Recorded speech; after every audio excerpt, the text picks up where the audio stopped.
Hi friends. நம்ம எல்லாருக்குமே யாராவது ஒரு ஆள் ரோல் மாடலா இருப்பாங்க. அவங்கள மாரி இருக்கணும், இவங்கள மாரி இருக்கணும், அவங்களுடைய நல்லா இருக்கு. அவங்க செயல்கள பார்த்து நம்ம வியக்கிறது, அவங்களுடைய சக்சஸ பார்த்து நம்ம அவங்க மாரி வரணும்னு நெனைக்கிற மாரி, நம்ம எல்லாருக்குமே ஒரு ரோல் மாடல் இருப்பாங்க. அதே மாதிரி தான் நம்ம குழந்தைகளுக்கும் நாம தாங்க ரோல் மாடல். பேரண்ட்ஸ் தான் அவங்களுடைய first role model and parents தான் அந்த குழந்தைங்களுக்கு ஹீரோ, ஹீரோயின்.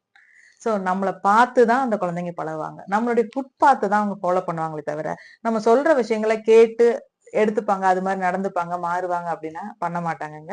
ஃபார் எக்ஸாம்பிள் ஒரு குழந்தை நல்லா தூங்கிட்டு இருக்கு. காலையில 5 மணிக்கு எந்திரி அல்லது ஒரு 5:30க்கு எந்திரி. டெய்லி நீ 5:30க்கு எந்திரிக்கணும். எந்திரி எந்திரின்னு நம்ம சொல்லிட்டே இருந்துட்டு, நம்ம 6:30 வரை 7 வரையும் நம்ம தூங்கிட்டு இருந்தோம்னா, அந்த குழந்தைங்க நம்ம என்ன செய்றோங்கிறத அப்சர்வ் பண்ணுவாங்க. என்ன சொல்றோங்கிறத கேட்க மாட்டாங்க.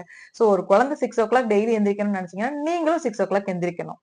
We are the first and best role model for the கிட்ஸ்ங்க. சோ குழந்தைங்களுக்கு வந்து வழிகாட்டுறதுக்கு நிறைய பேர் வெளியில இருக்கிறாங்க சொசைட்டில. டீச்சர்ஸ், ஃப்ரெண்ட்ஸ் அண்ட் எங்கள மாரி கவுன்சிலர்ஸ் நிறைய பேர் வெளியில வழிகாட்டுறதுக்கு இருக்காங்க. வாழ்ந்து காட்டுறதுக்கு நீங்க மட்டும்தான் இருக்கிறீங்க. சோ பேரண்ட்ஸ் தான் நம்ம குழந்தைங்களுக்கு வாழ்ந்து காமிச்சு அவங்களுக்கு வந்து ஒரு நல்ல ரோல் மாடலா, பாசிட்டிவ் ரோல் மாடலா இருக்கவும் முடியும்.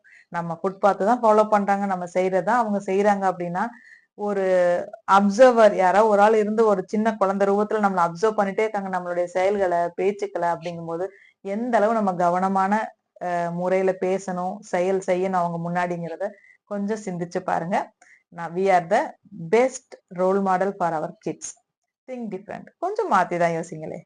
நன்றி.